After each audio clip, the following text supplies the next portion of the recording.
Welcome to After the Close, the podcast where we pull back the curtain on how deals actually get done in the lower middle market. I'm Dan Stetzer, and every episode I sit down with owners who've sold their businesses and the buyers who wrote the checks to break down exactly what happened between the LOI and the bank wire.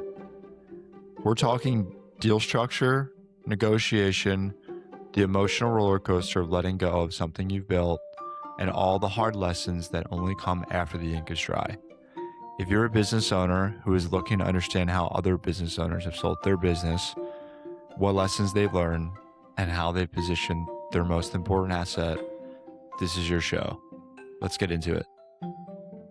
Literally the day of closing, they changed the terms of the deal so that if in any of the 4 years I was still on, because there was like a 4-year kind of crossover period, if I didn't hit targets, then they would retain all shares of my company and I would have 0 shares of the company and I would have $0. I was like, oh, what a killer deal. Where do I sign? That's Jeff Archibald. 5 months into a private equity deal, $50,000 deep in legal and accounting fees, and he just walked away. 2 years later, he sold his agency, Paperleaf, for 7 figures to a buyer that he met over a beer. On today's episode, Jeff breaks down exactly how he did it. The inflection point of 10 employees when he realized he was the bottleneck, the hire he made before he could afford it, the one he calls the best decision he ever made, the deal structure that paid him out across the 3 years to soften the tax implications, the earnout clause that turned a 3x multiple into a 5x, and the one mistake he made announcing the sale to his team that he'd undo if he could. If you ever wondered whether your business is sellable or whether you are the reason it isn't, stick around. This is After the Close. Hey, Jeff, thank you for joining the After the Close podcast.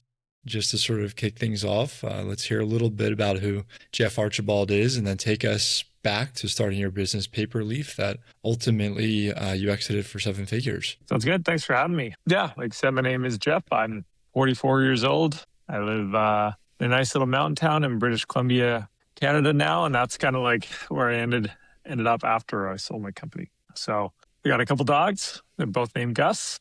That's a whole other story. And yeah, started my company back in 2009. So me and my business partner, there was just 2 of us. Yeah, it was called Paperleaf, and we were sort of typical, do anything under the sun to try to make ends meet. Shop, like business cards, like any small work. And then eventually kind of grew it over time. Yeah. And then by the time I exited, I think by the time I sold, we were at 20 people. And by the time I left, we were at 32, I think. So you started small with just you and one other employee, and then you grew it quite a bit. How did you get to the point to realize that you want to scale this thing? It's a good question. Yeah, so it was me and a co-founder. It was just the 2 of us. Then we slowly grew it. And there's kind of this inflection point where it was, I think we were about 10 people. And I was, kind of managing everybody. I was doing all the sales. I was still doing creative direction and, involved in some projects. And as everybody listening can probably understand, yourself can understand, you can't do all of those things well. You're going to do all of them kind of poorly. So that's what I realized I was doing. And there was just this moment where I was like, this isn't sustainable. Or, I'm not able to pay myself a good salary, just grinding myself into dust. And so I was at an event with a bunch of other agency owners and was kind of explaining this problem. And there's a gentleman, I forget his name now, or else I'd give him the credit. He was like, I was in that spot, a number of years ago. And he's like, I hired an operations director and just basically put the accountability for everything except sales on them. And I was like, I think I have that person that I could do that. And he's like, and I was saying, I'm not sure if I should, make sure I have the revenue to support them and then do it, or if I should do it now and then figure out the revenue side later. And he was like, do it now. Best decision I ever made. And so I was just kind of like, okay, something has to happen. So put that person in the operations director role, put another person in the development director role who kind of handled all the dev, because I'm a designer by trade and kind of a hacky developer. And that was the inflection point. And that's where we started to grow, because I was the bottleneck. Pretty standard kind of entrepreneur story. I was able to open up the floodgates a little bit more. and gave those people some responsibility, some accountability, and to their credit, they did a great job. And so that's when we started to realize that, delegation, like everyone talks about, is like critical part to grow past a certain size, at least in agency world. And then from there, you ultimately, at some point, decided that you wanted to sell. Do you remember, was there a pivotal moment there when you realized that you wanted to exit, or what was the motivation at the time? Yeah, it was just, I think, I don't remember an exact light bulb moment, but it was kind of this realization over time that, I had heard that shops like mine, which still is actually still running a design and development shop, so building software and websites for people. They typically go to 3 to 5 times multiple on EBITDA. And I think I heard it at one of these similar events that was put on by the Bureau of Digital. And so, I knew my EBITDA for the last few years. I kind of did some math in my brain. I was like, oh, that's a pretty legit number, actually. So and then, if I could scale that EBITDA a little bit and get the same multiple, then obviously that exit number goes up. So that was kind of interesting to me. And that was the first sort of light bulb or moment I had where I realized there was an exit strategy. I didn't just have to do this forever, because when you start a business, you're often just like, hey, maybe I can replace my paycheck, or hopefully I won't end up on the street. And I never really thought about the upside. It was very much like a kind of scarcity mentality. So once I realized that you can sell these businesses, and even where it was at was, a pretty good chunk of change if I were to realize an actual exit, then I kind of got excited about it, because it had been probably 10 years at that point. And yeah, I had underpaid myself because I wasn't a very good operator for a very long time. And so I was starting to just kind of be tired of it. You know what I mean? Tired of clients haggling over the same shit. Tired of, the challenging employees, that kind of stuff. And so that's when I was kind of like, okay, I can, figure out a goal and reverse engineer how to get there to grow my EBITDA over the next couple of years and put in a few more key director or managerial level people. And if I grow my EBITDA to X and sell for Y multiple, then I should be able to get Z cash, and then I'd be generally set. And so I kind of made a 5-year plan to sell and exit, and then kind of started working on that. So what else did you do or was in that plan besides the additional hires? Was there anything else that you wanted to do to make your business ultimately saleable? Yeah, basically, I'm not sure if you or your listeners are familiar with the book Traction by Gino Wickman, but it's very popular. It's kind of an operating guide. He developed EOS, which is an entrepreneurial operating system. You're nodding your head, so I'm sure you're familiar with it, Daniel. Yep. Yeah. Yeah. Right. So we adopted a version of EOS and started to use their Vision Traction Organizer, which is basically what do you want your business to look like in 3 years? Literally, what does it look like? What are some of the numbers as well? And then year 1 of the 3-year plan, what do you got to do? What do you have to accomplish? What do you think needs to be in place? Year 2, what do you need to accomplish? What do you think needs to be in place? And by the end of year 3, you've kind of been ticking off these years. And as long as they're in alignment with the 3-year vision that you have, you can kind of pace yourself there. And so we started to do that. I started to also have, kind of for the first time, actual revenue and EBITDA goals, because I knew that if I, were to get the company to certain levels of EBITDA, then I would be able to exit and, have the autonomy to choose to work again or not. So we just became a lot more structured in all regards. We were usually a pretty process oriented shop. So we weren't the kind of company that was okay, we better write down how we do stuff, because no one's going to buy a company that's just the SOPs are in my brain. That part was already solved. It was more about how do we systematically grow the company? And that had a million different parts, right? It was, mapping out org structure. I'd like to follow a now, next, and future version of the org chart with financial figures attached to that, so we could figure out what size we needed to be, what profitability to hit the kind of figures we needed to hit. It involved changing how we positioned ourselves over time. Before we were kind of a do everything web shop, we realized if we wanted to get larger contracts and not be like a high volume, small project shop, then we needed to move upstream and do larger, more technically complex projects. So we repositioned ourselves a couple times and ended up as like a custom software development shop, that primarily did web apps and mobile apps. And then we like really, really put in a sales system that helped us source potential deals and write proposals quickly and all that kind of stuff. So it really was like just a shift, I guess the simplest way to put it was a shift to, for me personally, spending a lot more time working on the business rather than in the business. And the reason I had that time was because I had offloaded all the in the business stuff to an operations director, a development director, later a design director, and a projects director. So those were the kind of the linchpins. And the simplest way, I think, too, for if there's any other listeners who are kind of staring down the path that they want to follow of selling the company, is just being like really, really brutally honest about your company.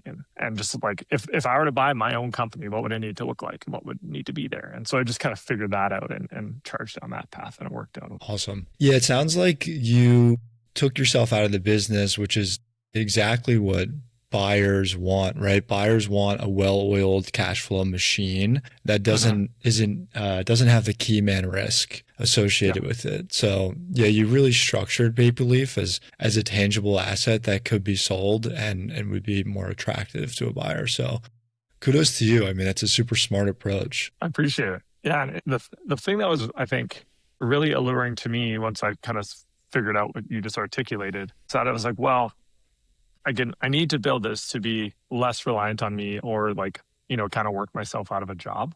And I'm like, there's two outcomes there. I either have a very buyable company, because it's a well-oiled machine, it's not reliant on me just magically making things happen. Or if there is no buyer, then I have a company that isn't as reliant on me and it works by itself. And that's just a sweet thing, in and of itself, right? Because like at that point, you have a company that's making money, hand over fist year over year, and you're not having to like grind like you did at the start. So then it can become like a much more, I don't know, like lifestyle oriented business if you want. That was alluring, because I kind of felt like as long as I executed all right, the outcomes either way were going to be beneficial. Nice. Yeah, it kind of works twofold there. I am curious, you build this business, you grow it, you put the people in place, you remove yourself to make it more attractive as a saleable asset. From there, how did you find the buyer that ultimately bought your business? Was there anyone before that? Like, how did that process actually begin, that formal process? I think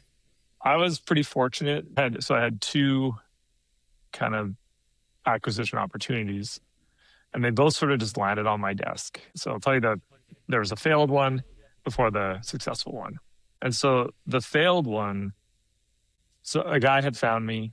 I think we had been following each other on LinkedIn, both in the same city, my company. And I used to live in Edmonton. We were all based out of there. So, somewhat small business network in there. So he called me and was at first asking me about some work, but then was mentioning the fact that they were a private equity company. They had these 4 companies in a fund, and they were all going to need some work. And he was half thinking about trying to acquire a digital agency that would basically become an in-house agency to do the work required for these fund companies to get them kind of a little bit more up to date technologically and all that kind of stuff before they're sold. And so I was like, well, I'm not against selling. So he sort of put that out. That kicked off this whole process that was just every terrible acquisition story sort of rolled into one. If the guys who, tried to acquire ever listening to this, they were good dudes. I liked them. I enjoyed hanging out with them. I think they're very intelligent. They also drowned me in due diligence. That was just kind of BS in retrospect. Took me 5 months, cost me $50,000 of, legal and accounting fees and all this kind of stuff. Traveled to a few different places and so on and so forth. And then literally the day of closing, they changed the terms of the deal so that if in any of the 4 years I was still on, because there was a 4-year kind of crossover period, if I didn't hit targets, then they would retain all shares of my company and I would have 0 shares of the company and I would have $0. I was like, oh, what a killer deal. Where do I sign? So I was like, this is obviously just like a clause you're throwing in to kill the deal at some point. So literally the day of closing, after all of that time, I walked away from that, which I'm very glad I did, because now that I know a little bit more about that stuff, that was not a good deal for me. Obviously, even before that kind of that killer clause.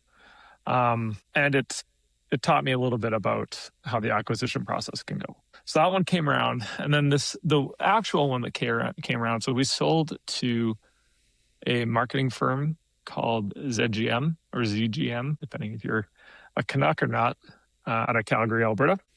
I have a friend, he runs a pie company called South Island Pie. He's from New Zealand. One of the partners at ZGM is an Aussie. They're all in the same business scene. They somehow met, had similar accents, that kind of thing. Got to knowing each other a little bit, and through some other methods as well. I had actually known Rick, this is the Aussie guy, through the Edmonton business scene. We would go out for a pint once in a while and commiserate and whatever. Anyways, my friend Jamie, who owns the pie company, mentioned to Rick that I would be willing to sell if the right partnership came along. So that eventually led to Rick bringing it up over a drink or lunch one day. And that sort of led down the path of meeting the other partners and starting those initial conversations with them. So no broker for me, no even putting the word out that we were looking to sell. It was very just fortunate. Yeah.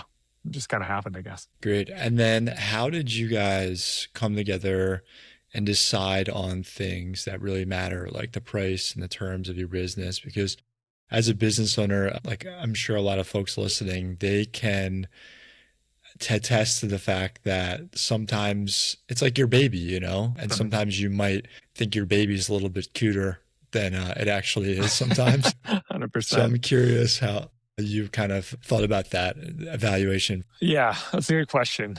I think it's very common, if you know the range that companies in your industry go for, you think you're worth the top end of the range. The buyer obviously is thinks you're worth the bottom end or wants to at least get the bottom end or something like that, right? You make money on the purchase kind of thing. But with the guys from ZGM, it was kind of pretty organic. We met up for a drink and just kind of talked pretty casually over a drink, and they were here are some of the things that we look for. They'd done a couple acquisitions before, and so they're if we were to acquire you guys, you need to stick around for 3 years, because we need to have a proper transition period, and we don't run web shops or software shops, and so we can't pretend to come in and do it if you were to leave on day one. And I was yeah, that makes logical sense, and I expected something between 1 and 3 years of a crossover period, so that was fine. And then on the valuation side, I was just hey, this is our companies sell for 3 to 5x, and I know that. And our EBITDA for the last 2 years on average has been this. And this year, it'll probably be that. And so that means our valuation is between, whatever it was, 1.25 and $2 million or something like that. And so I kind of just presented it factually, this is math, and there's no big adjustments to those figures. They're pretty straightforward. And so they're kind of yeah, generally that sounds fine. We don't need to hammer out the price right now and all that kind of stuff. So it was an initial casual conversation to make sure the big macro things that mattered, that were deal breakers, were out in the open. And there were no deal breakers. And so then it moved into just the letter of intent stage, non-binding letter of intent, but just outlining the key principles of the deal, which included valuations and stuff like that. Their initial valuations were, in my opinion, they were too low. Probably just a negotiating tactic, start low kind of thing. And so I came back and I said, I think it should be higher. This is more in line with what I'm thinking. And understandably, that puts more risk on them, right? It's a bigger number for them to buy. And so we ended up just coming up with a solution, basically a fixed and a variable payment. But here's the amount you're guaranteed. The variable payment is based on performance. Daniel, you work in this world. There's probably actual terms for these that you understand better than me. And then, if the shop performs for the next 3 years while I'm on board and, at these profit levels, then I get a percentage of that profit, which brought it up to a 5 times variable if I were to hit all of those things. And so that made a lot of sense to me. It was a pretty elegant solution, not overcomplicated. Everybody's incentives were in the right place. So that's sort of the speed run of how we went from combo to the nuts and bolts of the letter of intent. Okay. Got it. So yeah, it sounds like cash up front, some portion of cash up front, and then an Mhm. earnout to bridge the valuation gap, which is very common when there's Yeah. any sort of discrepancy on what the wishes are from each side. Yeah. And, I think as with most of these things, like the details is where the rubber hits the road. And the interesting part, so I had like a guaranteed small amount of cash up front, guaranteed cash payments for the next few years to spread out the tax hit and to help with their cash flow. Then the variable part was interesting because it was basically like ZGM gets X hundred thousands of dollars, like the first, let's just call it $300,000, $400,000 of profit that comes into the company.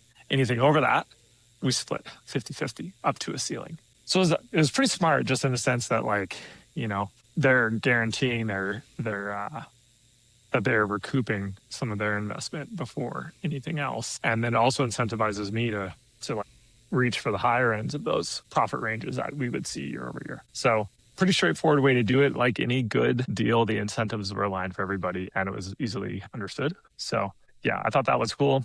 And it was also like the rest of the process with them was similar to that, where they did a little bit of due diligence. They knew me personally, though, so they didn't really have to vet that very much. So it wasn't like an overwhelm the seller kind of strategy and hope that he signs something stupid at the end of the day. Right. Yeah. Good deal. And then just to dive into the metrics that the payout was tied to, it was tied to EBITDA. Is that right? Or is it revenue based? It was tied to EBITDA. Yeah. Okay. Gotcha.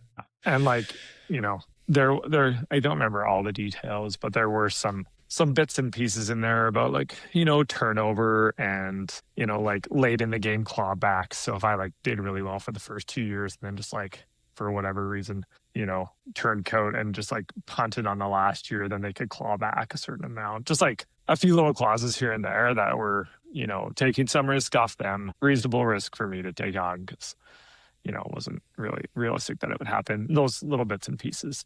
But primarily, it was an EBITDA-based deal, which sort of makes sense. Revenue doesn't mean anything if you're not making any profit. Yeah, absolutely. It's interesting too, because like in a perfect world as a seller, you would want metrics to be tied to revenue because it's the least manipulable. They could manipulate EBITDA, right? But I mean, it sounds like you were in a little bit of a different situation because you had a actual relationship and personal relationship with these folks. So there was a much lower chance of that. And I think on our pre-call, you mentioned that there was a few times where they actually, they push things your way that would help with increasing EBITDA. Yeah. So I'm really glad you brought this up because I remember that, during the negotiations and working with my lawyer, he mentioned the fact EBITDA is a very malleable figure. And so it kind of made me realize too throughout that process, like at the end of the day, you can like make the contract as long as you want with as many clauses as you want. And it still isn't a guarantee that people are going to act in good faith, or it doesn't remove all the risk from your side really. Because nobody will sign a contract that's 0% risk and 100% on the other side, right? So yeah, they totally could have adjusted some EBITDA, made it look bad, whatever else. One of the good things with the ZGM guys is they understood that if they played that game, then I would phone it in. And then they would make less money overall. You know what I mean? Like it just would open up this really poor working environment between their agency and Paperleaf. And then it would just it would like spoil the relationship between the two firms and stuff like that. So like thinking of it long term, knowing that they don't necessarily want to like run Paperleaf once I'm gone, they need to maintain a good relationship with everybody there and find my successor and all that stuff. So they understood that. Plus, at the end of the day, they're just good people. They're high character people. And so, those are the kind of people you want to go into business with. The hard part is you can't really always suss that out, that early on. But to your point, part of the strategy behind this deal was the fact that like they were a large and still are a large branding, advertising, marketing firm. And they had some larger clients, but they were never really able to get like a complex digital or software offering off the ground. So that's why they acquired Paperleaf. And then they're like, now we don't have to worry about sending these clients to competitors or to digital shops and losing that revenue. We can just send it to Paperleaf. And so it made a lot of sense one of those kind of win-win scenarios where Paperleaf's getting referrals. ZGM has a trusted partner to send their clients to.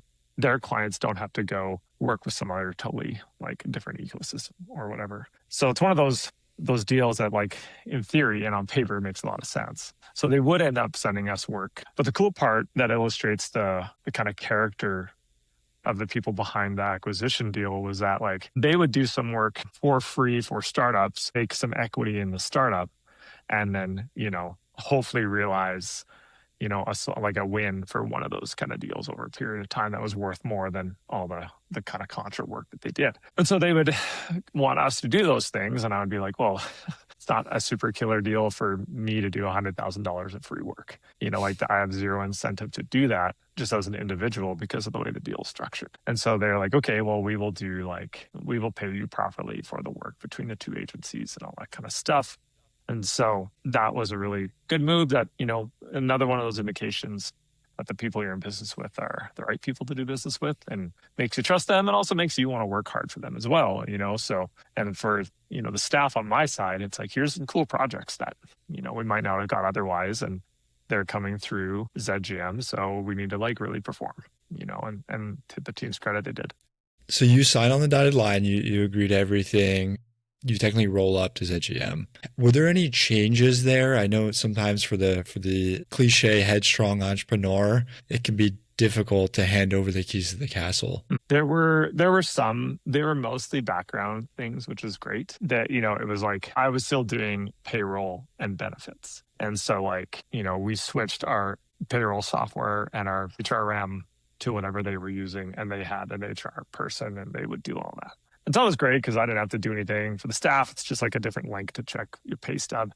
So, for example, they were like a Microsoft Teams and Microsoft Office shop. We were a Google Workspace shop. We use Slack. They use Teams. We use Asana. They use something else. And I was just kind of like, I think there's detriment to getting us off of these things because we have a very well-oiled machine, that helps us deliver these projects. And so let's just like leave it and see how it goes. And I think ZGM would probably classify it as the same way. They're like a very creative firm. And with that often comes a little bit of chaos. And so we were very pragmatic kind of software shop. And with that comes a lot of like type A organization. And so trying to mash those two firms together technologically would have been a bad idea, and process-wise would have been a bad idea. So I was just kind of like, don't do it, And their mantra was, don't fuck this up.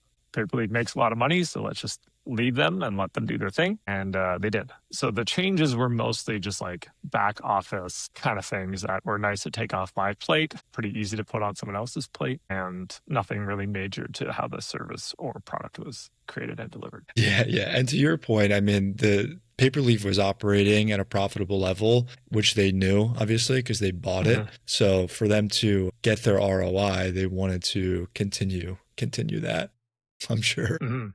Yeah, exactly. No one wants to buy a company and come in and like do a bunch of work, right? To like run it all day. Like I think the ideal for an acquiring party is you buy it, you don't really have to do that much, and the profit that formerly was someone else's becomes yours. That's a pretty sweet deal. And if there's no reason to change stuff, then don't.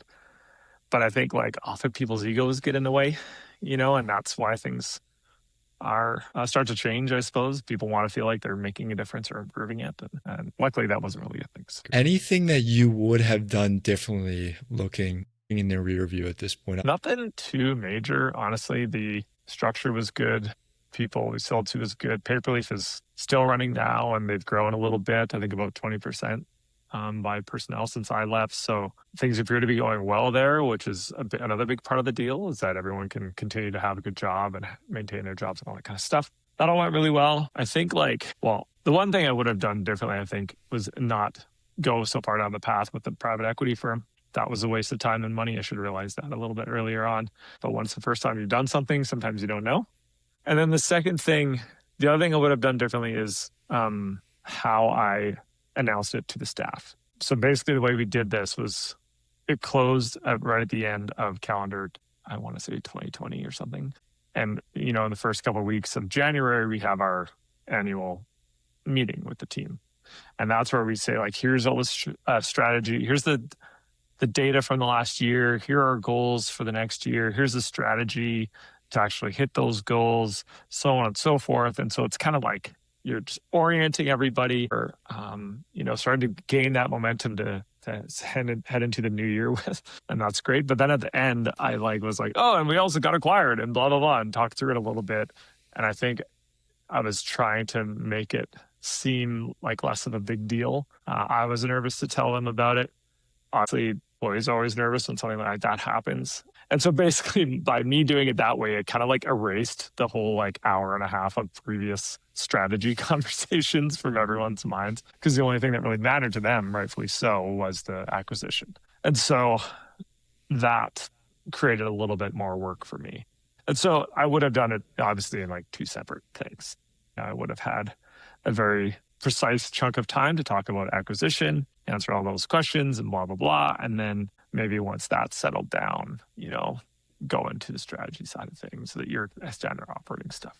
So I would do that differently. Otherwise, I really don't think there would be much I would do differently. I think I lucked out and ended up pretty well. Timing with AI, I dodged a bullet there. I would like to say I peered into my crystal ball and saw the forthcoming changes to technological and software companies, but I definitely did not. That was a pure fluke. Yeah. How do you think AI is going to continue to disrupt software development in the future? And what would you do as an agency owner if you were still at the helms of Paperleaf today? That's a really good question. Maybe I'll answer the second part first. I would stick the person in my shop with the most innovative brain, the tinkerer, the one who kind of sits at that sort of intersection, and be like, you are the head of AI, and you're the person who's going to be continuously reporting on what's happening, and you're going to be at the cutting edge. We need to continue to move with these tides as quickly as we can. I think we would probably, this is a bit of a guess, but I think we would probably expect to do more development with slightly fewer people. But I think we would position AI as a tool to get the kind of work we've always done a lot more quickly, a lot more expeditiously. So, you can vibe code a lot of stuff now. It's pretty crazy what Cloud Code and all these things can do. It still needs to get deployed and monitored.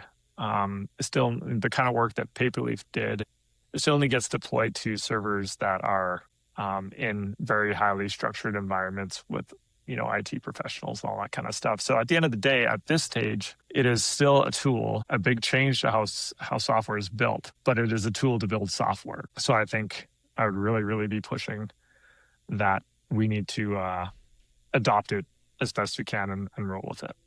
Yeah, I think, who knows where it's going to go over time, but I think there is going to be an adjustment for those shops. I think we'll see a contraction. I think if you're, if you're further upstream and doing larger, more technologically complex stuff, you're safer for a period of time. I think if you're doing, $1,000 Squarespace websites of the past, $10,000 little jobs like that, that's going to be really tough because the value of those is going to decline, and anybody with a half decent marketing person in-house will just knock that stuff out and not go to an agency anymore. So those things are going to be tough for those firms. The other side of it too is Paperleaf for the longest time was positioned as digital laborers. We will write the code that makes your business do the things it needs to do. Started to realize that that is a sketchy place to be because there's always something chasing after you. It started with Squarespace. Oh shit, people can build their own sites. Then that started with drag and drop software builders, logic builders. And we said, this means that people are going to be able to build their own software. So we started moving into more UX consulting and technological consulting. And so I think the natural evolution of that is AI consulting, and develop some expertise in that and kind of use that as another spoke in kind of the revenue wheel, so to speak. Got it. Nice. Yeah, it sounds like you had a less permeable moat with your client base, given that you were a little bit more upstream. I think you're right that there's a little less chance of disruption in the short term with some of the enterprise, more regulated environments. I'm curious, from your standpoint, would you be open to double clicking on the actual structure of the deal? Sure. Yeah. I'll do my best to remember. One of the unique parts that I said okay to was a small amount of cash up front. So it was probably 5% of the total value up front, which was kind of nutty. That was about, basically tax implications from other cash that was coming in. And I was set up with a holdco, and I sold an operating company. And so, the checks went to the holdco kind of thing. So small amount up front. And then it was about, let me do some quick math here if I could think about it. Yeah, it was about 25% of the total deal value each year for 3 years. And then, and then additional kickers of maybe 10% on top of that for each of those years in whatever, slight variance that added up to 100%. And then a small amount after I'd already left the subsequent year. And so that was really about stretching out the cash to lessen the tax hit year over year. And then it was, if I'm thinking about it, it was probably like, a 75% guaranteed payout, 25% variable payout, give or take. And this is on 7 figures, so over a couple of different years, right? I mean, it's a pretty substantial amount, and smart on your accountant or you, whoever was the genius to spread it out. Definitely like not that. me. Yeah, no, I had to have some definite trust in my accountant because he's like, here's a strategy. I'd basically just keep asking him to dumb it down until it got to like a Jeff level of financial understanding. And even then, I was just kind of like, okay, I'm just going to trust you if this is the way to do it. But he's been my accountant for ages, and he's, worked with a bunch of the stuff. So he ended up doing a good job, I think. And so, yeah, it was a small amount of cash up front. And so that was like a little nerve wracking because you're just like, I hope this all doesn't blow up in year one and there's zero cash to come my way. But the understanding was that it was the cash generated by Paperleaf was going to effectively pay me. And so I was like, well, I feel like I'm pretty in control of how Paperleaf does. And so as long as I do my job, then I'll be fine, And so that's kind of how it ended up turning out.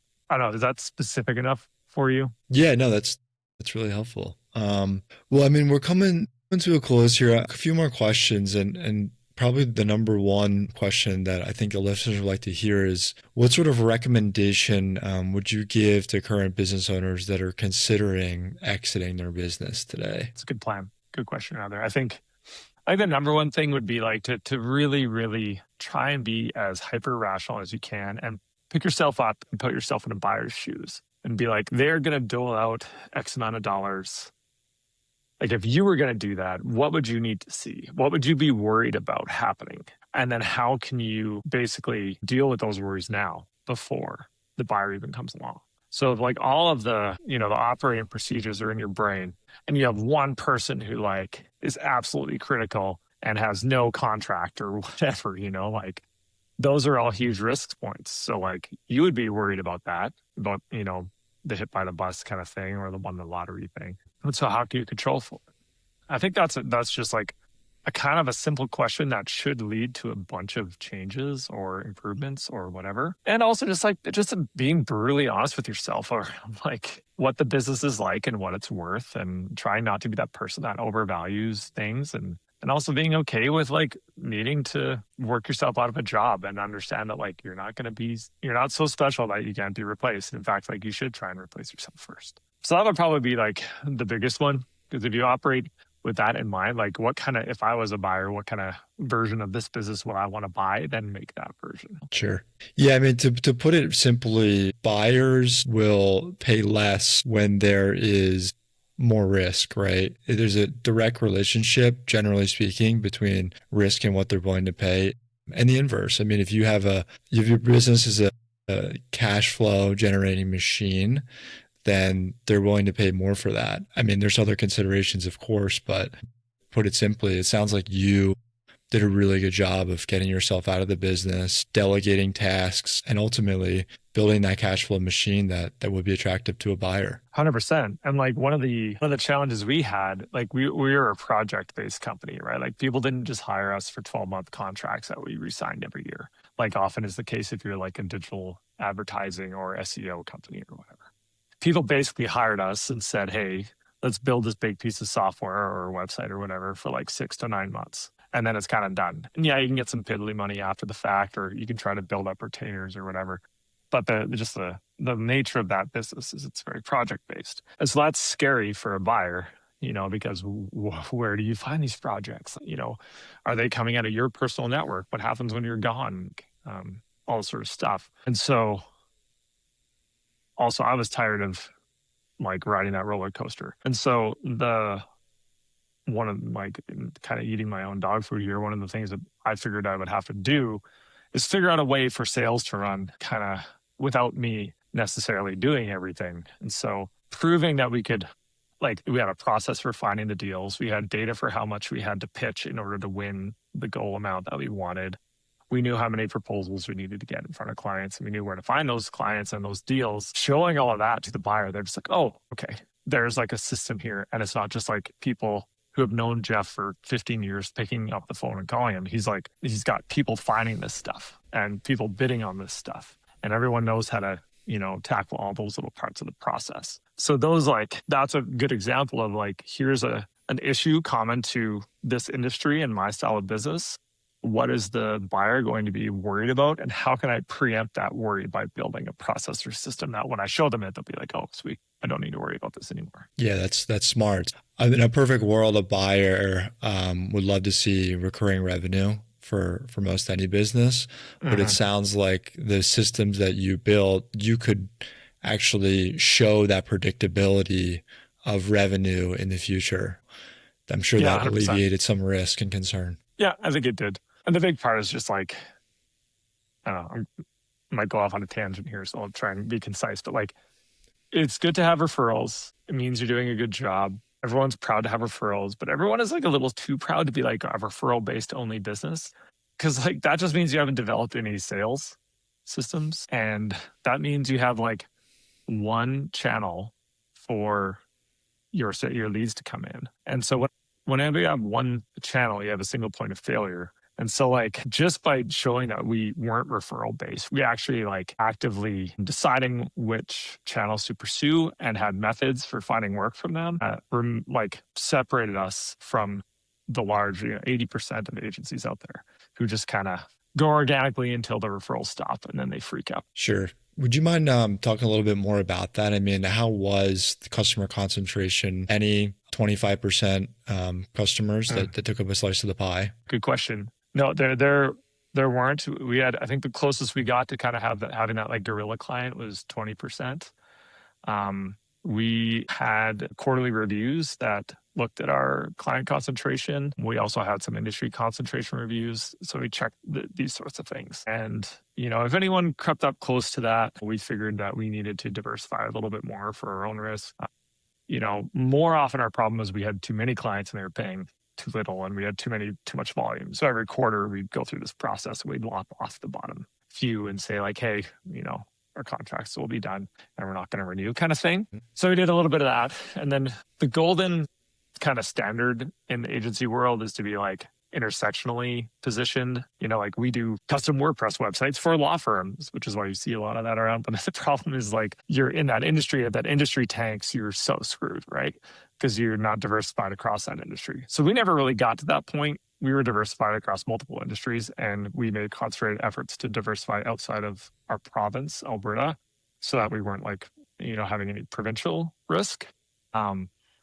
And so a lot of those decisions we made were kind of akin to, building your stock portfolio and trying to not be concentrated in any particular area. I think if you have that as one of your personal values, then you could probably look and see how that can apply to your business as well. Very smart. I'm sure the buyers love that lack of concentration and the diversification that you proactively created within your customer base. Yeah, I think so. And I think each time you show the buyer that you're thinking about these kind of things and you have some methods to review them, they have more and more trust in you as an operator and the kind of the security and stability of the business you built. I'm curious, once the dust settled, once that final payment hit the bank, were you prepared for that moment? Were you good to just sort of take your foot off the gas for a little while?